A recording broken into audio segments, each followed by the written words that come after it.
ซอฟต์คุกกี้กรอบนอกนุ่มในวันนี้มาชวนทำซอฟต์คุกกี้ช็อกโกแลตชิพคุกกี้โฮมเมดง่ายๆสำหรับเทศกาลปีใหม่และคริสต์มาสวันนี้ทำออกมาในรูปแบบถาดได้เนื้อคุกกี้กรอบนอกนุ่มในรสชาติหวานพอดีวิธีทำง่ายมากเราไปดูกันเลยค่ะเริ่มจากการตีไข่กับน้ำตาลจะใช้เนยเค็มละลายอุณหภูมิห้องหรือจะใช้เนยนิ่มก็ได้ค่ะจากนั้นตีเนยให้เป็นเนื้อเดียวกันใส่น้ำตาลทรายแดงลงไปตามด้วยน้ำตาลทรายขาวจากนั้นใช้ตะกร้อมือตีเนยกับน้ำตาลให้เข้ากันสามารถใช้ตะกร้อมือตีได้เลยไม่ต้องใช้ตะกร้อมือไฟฟ้าจากนั้นเราจะใส่ไข่ใช้เป็นไข่ไก่เบอร์2จำนวน2ฟองเติมกลิ่นวานิลลาลงไปเล็กน้อยคนผสมกลิ่นวานิลลาและไข่ให้เข้ากันเทไข่ลงไปในส่วนผสมทีละน้อยแจกแบ่งใส่3ครั้งแต่ละครั้งเมื่อเราใส่ไข่ลงไปแล้วก็ใช้ตะกร้อมือตีให้เข้ากันเมื่อเข้ากันดีจะก็ใส่ไข่ลงไปอีกตีให้เข้ากันทำแบบนี้ไปเรื่อยๆจนกระทั่งไข่หมดแล้วก็ตีส่วนผสมให้เข้ากันต่อไปเราจะใส่แป้งเนื่องจากแป้งมีปริมาณเยอะจะตักแบ่งค่ะตักแบ่งประมาณ3รอบแล้วก็ใส่ผงฟูและเบกกิ้งโซดาลงไปร่อนส่วนผสมของแป้งลงไปจากนั้นใช้ไม้พายสับแป้งและส่วนผสมของเนยจนเข้ากันดี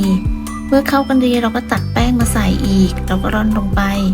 แล้วก็สับแป้งกับส่วนผสมให้เข้ากันทำแบบนี้ไปเรื่อยๆจนกระทั่งแป้งหมดเมื่อใส่แป้งครั้งสุดท้ายแล้วจะใส่แป้งข้าวโพดลงไปด้วยจากนั้นก็สับแป้งและส่วนผสมของเนยให้เข้ากันเหมือนเดิม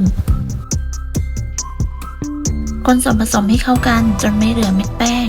ในขั้นนี้ให้ระวังเพราะว่าแป้งอาจจะไปกองอยู่ที่ก้นชามเมื่อเข้ากันดีแล้วต่อไปเราก็จะใส่ช็อกโกแลตชิพแจ็คใช้ช็อกโกแลตชิพขนาดกลางเพื่อนๆอาจจะใช้ขนาดใหญ่กว่านี้ก็ได้ใส่ลงไปแล้วก็คนให้เข้ากันให้ช็อกโกแลตชิพกระจายไปทั่วๆจากนั้นเราก็ไปตักใส่ถาดกันเลยแจ็คใช้เป็นถาดขนาด7x7x2 นิ้วตักส่วนผสมลงในถาดที่ปูกระดาษไข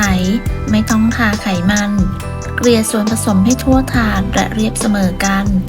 จากนั้นเราก็จะโรยช็อกโกแลตชิพด้านบนอีกครั้งโรยช็อกโกแลตชิพด้านบนให้ทั่วๆกดลงไปเล็กน้อยเสร็จแล้วเราก็จะนำเข้าอบกันเลยค่ะอบที่อุณหภูมิ170องศาใส่ไฟบนล่างไม่เปิดพัดลมจะใช้เวลาอยู่ที่ประมาณ30นาทีเมื่อครบเวลาก็นำคุกกี้ออกจากเตาเช็คสุกง่ายๆด้วยการใช้ไม้จิ้มลงไปถ้าไม่มีเศษเค้กแฉะๆติดออกมาก็คือสุกแล้วจะพักคุกกี้เขาไว้ให้เย็นจากนั้นเราก็จะไปตัดแต่ว่าก่อนที่จะตัดจะนำไปแช่เย็นก่อนเพื่อที่จะได้ตัดได้ง่ายขึ้นโดยใช้ฟิล์มถนอมอาหารหุ้มไว้แช่เย็นประมาณ30นาทีเราก็นำมาตัดตัดได้16ชิ้นเพื่อนๆสามารถเลือกตัดได้ตามขนาดที่ต้องการหากไม่มีถาดขนาด 7x7 ก็สามารถใช้ขนาดที่ใกล้เคียงได้อย่างเช่น 8x8 หรือ 9x9 ใช้ไฟเท่ากันแต่ระยะเวลาอาจจะต่างกันซอฟต์คุกกี้ที่อบได้วันนี้จะมีลักษณะผิวด้านนอกกรอบด้านในจะนุ่มทานคู่กับไอศครีมอร่อยมากรสชาติไม่หวานทานคู่กับไอศครีมคือเข้ากันมากหรือจะทานเปล่าๆคู่กับชาหรือกาแฟก็อร่อยเข้ากันทดลองแพ็คใส่กล่องเบอร์ FF30 แล้วก็วางกระทงกระดาษเบอร์3220ก็ใส่ได้พอดีเลยค่ะหรืออาจจะตัดให้ใหญ่กว่านี้อีกหน่อยก็สามารถใส่ได้พอดียิ่งขึ้นขอบคุณสำหรับการติดตามรับชมคลิปนี้ถ้าเพื่อนๆชอบก็อย่าลืมกดไลค์กดแชร์กดติดตามเพื่อเป็นกำลังใจให้กันด้วยค่ะสำหรับคลิปนี้ต้องลาไปก่อนพบกันใหม่ในคลิปหน้าสวัสดีค่ะ